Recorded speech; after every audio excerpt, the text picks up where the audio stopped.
Hey guys, in this video lecture we will discuss about the functional interface. आज हम इस video lecture में functional interface के बारे में देखेंगे।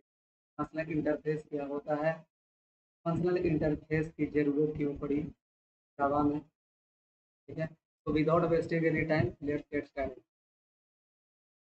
तो functional interface, what is functional interface? It is defined in java.util.function package. ये जो है जावा वर्जन 8 में java.util.function पैकेज में डिफाइन किया गया। The interface which contains only one single abstract method, which is also called SAM। इसका मतलब है कि फंक्शनल इंटरफेस में एक ही abstract मेथड होता है, ठीक है। उस, उसको हम SAM कहते हैं, सिंगल abstract मेथड। हम फंक्शनल इंटरफेस में एक से ज़्यादा abstract मेथड को डिफाइन नहीं करते। Functional interface annotation is used to annotate functional interface but it is optional. इसका मतलब ये है कि हाँ, जब भी हम फंक्शनल इंटरफेस बनाते हैं या जो भी इनबिल्ट फंक्शन बनाया गया है, फंक्शनल इंटरफेस एनोटेशन का यूज करते हैं, लेकिन ये ऑप्शनल है। कैसे ऑप्शनल है? देखिए, जब हम एक फंक्शनल इंटरफेस बनाते हैं उसमें अगर हम एक ही एब्स्ट्रैक्ट मेथड डिक्लेयर करते हैं तो हमें फंक्शनल इंटरफेस एनोटेशन की यूज करने की कोई ज़रूरत नहीं पड़ती, ठीक है। लेकिन अगर हम एक से ज़्यादा फंक्शनल इंटरफेस में एब्स्ट्रैक्ट मेथड को डिक्लेयर करना चाहते हैं तो ये जो है वो फंक्शनल इंटरफेस नहीं कहलाता। और उसके लिए उस एक से ज़्यादा एब्स्ट्रैक्ट मेथड को ना लिखने के लिए, मीन्स उसको अवॉइड करने के लिए जो है हम फंक्शनल इंटरफेस एनोटेशन का यूज करते हैं, इसलिए ऑप्शनल है, ठीक है। अगर हम फंक्शनल इंटरफेस बना रहे हैं उसमें एक ही एब्स्ट्रैक्ट मेथड डिक्लेयर करना है तो उसमें कोई ज़रूरी नहीं है कि हम फंक्शनल इंटरफेस एनोटेशन को यूज करें। ये कब यूज होता है? जब आप एक से ज़्यादा एब्स्ट्रैक्ट मेथड को डिक्लेयर करने का ट्राई करते हैं। उससे क्या होता है कि जब हम इस एनोटेशन का यूज करते हैं तो वो रिस्ट्रिक्ट करता है कि आप एक से ज़्यादा एब्स्ट्रैक्ट मेथड को यहाँ पर डिक्लेयर नहीं कर सकते। चलिए आगे बढ़ते हैं। Functional interface is required to write lambda expression, method reference and constructor reference. Functional interface जो है वो लैम्डा एक्सप्रेशन, मेथड रेफरेंस और कंस्ट्रक्टर रेफरेंस को लिखने के लिए हमें ज़रूरत पड़ता है। हम लैम्डा एक्सप्रेशन के बारे में और हम lambda expression, method reference, constructor reference के बारे में एक डीप डाइव हम वीडियो बनाएंगे, ठीक है। उसमें हम और बहुत ही डीप लेवल तक और ही डिटेल में हम उसको एक्सप्लेन करेंगे कि ये होता क्या है। We can use functional interface in our program or we can use built-in functional interface। हम फंक्शनल इंटरफेस को हम अपने प्रोग्राम में यूज करते हैं और जब हम एप्लीकेशन को डेवलप करते हैं तो उसमें हमें फंक्शनल इंटरफेस की जब ज़रूरत पड़ती है तो उसमें हम कर सकते हैं। और हम फंक्शनल इंटरफेस जो है वो कस्टम भी क्रिएट कर सकते हैं। अगर जो भी बिल्डिंग फंक्शनल इंटरफेस है, अगर उसमें आपको से काम नहीं चलता तो आप एक नया कस्टम फंक्शनल इंटरफेस का भी यूज कर सकते हैं। अब हमें फंक्शनल इंटरफेस की ज़रूरत क्यों पड़ी? Functional interface contains only one abstract method, lambda expression body implementation pass to abstract method. इसका मतलब ये है कि जब आप फंक्शनल इंटरफेस, जैसे फंक्शनल इंटरफेस में क्या है कि एक ही एब्स्ट्रैक्ट मेथड, तो जब हम लैम्डा एक्सप्रेशन जब हम लिखते हैं तो उसका जो बॉडी इम्प्लीमेंटेशन होता है वो उसका जो बॉडी इम्प्लीमेंटेशन होता है वो एब्स्ट्रैक्ट मेथड में पास होता है, ठीक है। मतलब और इसमें जो भी इम्प्लीमेंटेशन होता है लैम्डा एक्सप्रेशन में वो हम इसमें पास कर देते हैं। जैसे यहाँ पे नम वन, नम टू, अब ये नम वन और नम टू जो है वो किसके लिए है? देखो, ये हमने एक फंक्शनल इंटरफेस बनाया सम नाम का, जिसमें एक स्ट्रक्चर मेथड है ऐड, उसमें दो पैरामीटर पास किए ए एंड बी। अब इसको लैम्डा एक्सप्रेशन में कैसे लिखेंगे? दो पैरामीटर लिए, नम वन नम टू, ठीक है। और उसके बाद जो इसका जो बॉडी है, लैम्डा एक्सप्रेशन का जो बॉडी है, ये return num one plus num two, ये पास हो गया है कहाँ पे? इस मेथड में, ठीक है। तो उसको जो भी लॉजिकल ऑपरेशन करना होगा, वो लॉजिकल ऑपरेशन करने के बाद जो भी हमें मैसेज प्रिंट करना है वो हम प्रिंट कर लेंगे। अब इसका देखते हैं फंक्शनल इंटरफेस का प्रॉपर्टीज क्या है। It can have only one abstract method, जो कि हमने पहले भी बताया।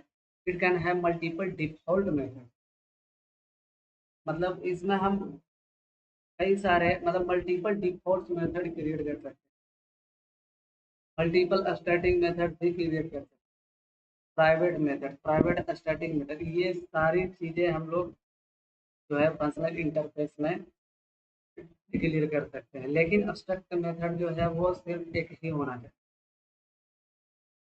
एक से ज़्यादा नहीं होना चाहिए। अब देख कुछ और फंक्शनल इंटरफेस के बारे में देखते हैं। अब जो भी बिल्ट-इन फंक्शनल इंटरफेस है, जैसे कि predicate by predicate, consumer by consumer, function by function, supplier, unary operator, binary operator, runnable, callable, comparable और ये सारे जो फंक्शनल इंटरफेस है ये बहुत ही इंपॉर्टेंट है। ये मेन फंक्शनल इंटरफेस है जावा 8। ये जावा 8 में ये सारे फंक्शनल इंटरफेस डिक्लेयर किया गया है, ठीक है।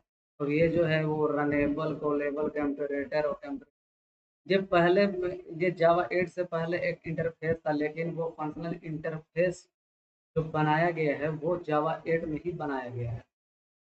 ये सारी जो है, ये सारे बिल्ट इन फंक्शनल इंटरफेस, इसके अलावा भी और फंक्शनल इंटरफेस अवेलेबल है, जो कि यहाँ पे उतना लिखना कोई ज़्यादा पॉसिबल नहीं है। अब इसके अलावा कुछ और हम फंक्शनल इंटरफेस के बारे में देखते हैं। सम प्रिमिटिव टाइप फंक्शनल इंटरफेस।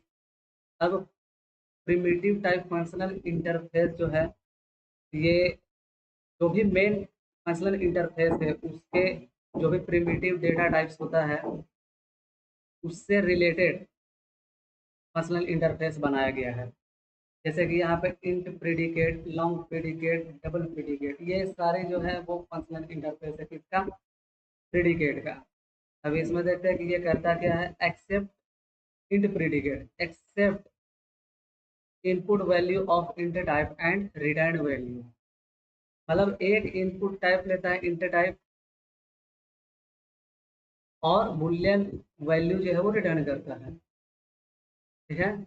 मतलब इंटीजर टाइप जो है वो इनपुट लेता है और बुलियन वैल्यू रिटर्न करता है। लॉन्ग प्रेडिकेट में क्या करता है कि लॉन्ग टाइप इनपुट लेता है और बुलियन वैल्यू रिटर्न कर रही है। ये तीनों जो है वो एक ही तरह का है।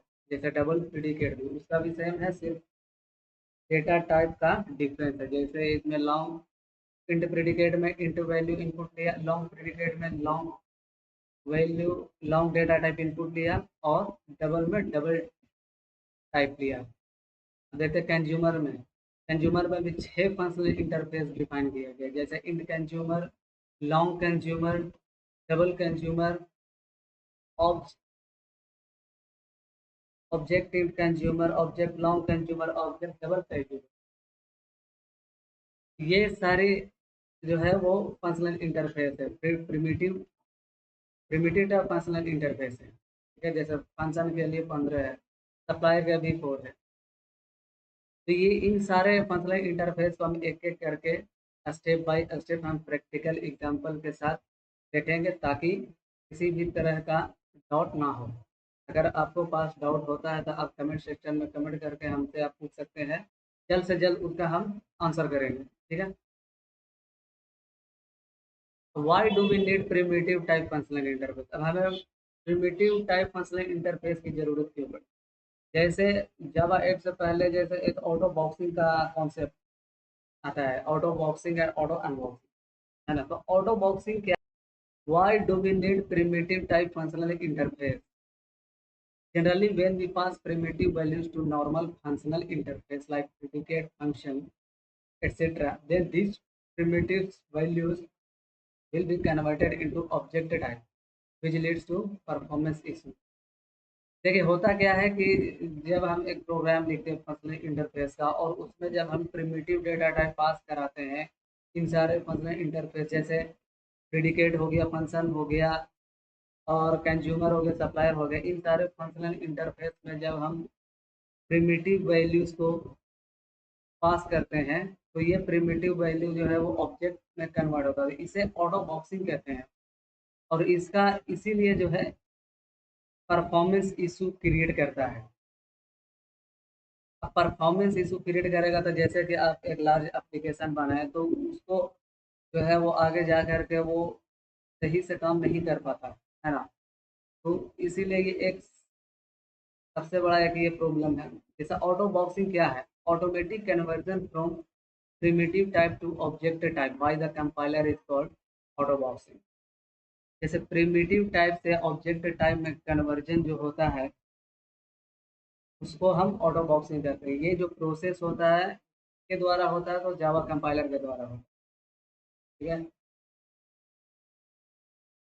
मतलब ये जो प्रोसेस होता है वो कंपाइलर के द्वारा होता है। ऑटो अनबॉक्सिंग का क्या मतलब है कि ये जो है वो ऑब्जेक्ट से प्रिमिटिव टाइप वैल्यू में कन्वर्जन करता है, कंपाइलर के द्वारा ऑटोमेटिकली होता है। आगे बढ़ते हैं। Passing primitive type is generic is invalid. जैसे कि अभी तक आपने कलेक्शन का यूज किया होगा तो उसमें आप कभी भी प्रिमिटिव टाइप का जेनरिक्स नहीं बनाए होंगे, है ना? अभी तक के इनवैलिड है। जैसे हम लोग जेनरिक सब बनाते हैं, जैसे अरे लिस्ट का ऑब्जेक्ट क्रिएट किए, अब उसमें जो है हम जेनरिक बनाएंगे इसका तो इंटीजर टाइप वैल्यू सिर्फ हमें इनपुट करना है। जो भी प्रोसेस करना है वो सिर्फ इंटीजर टाइप वैल्यू ही होना चाहिए। लेकिन अब इंटीजर वही जो है वो राइपर क्लासेस का हम लोग यूज करते हैं। राइपर क्लासेस क्या होता है? तो ऑब्जेक्ट टाइप होता है। लेकिन ये इंट टाइप जो है, ये देखो ये फर्स्ट स्टेटमेंट में हमने क्या लिखा है कि अरे लिस्ट इंटीजर। इंटीजर क्या है? ये राइपर क्लास है। अरे लिस्ट का रेफरेंस और न्यू अरे लिस्ट और इसका जैसे इंटीजर ये वैलिड है। तो फर्स्ट स्टेटमेंट जो है ये वैलिड है और दूसरा हम जैसे अरे लिस्ट में हम लोग इंट पास कर रहे हैं तो ये प्रिमिटिव टाइप डेटा टाइप हो गया तो ये इनवैलिड है। ऐसा हम लोग नहीं करते। तो इसीलिए इन तीन कारणों की वजह से हमें प्रिमिटिव टाइप फंक्शनल इंटरफेस की जरूरत पड़ता है।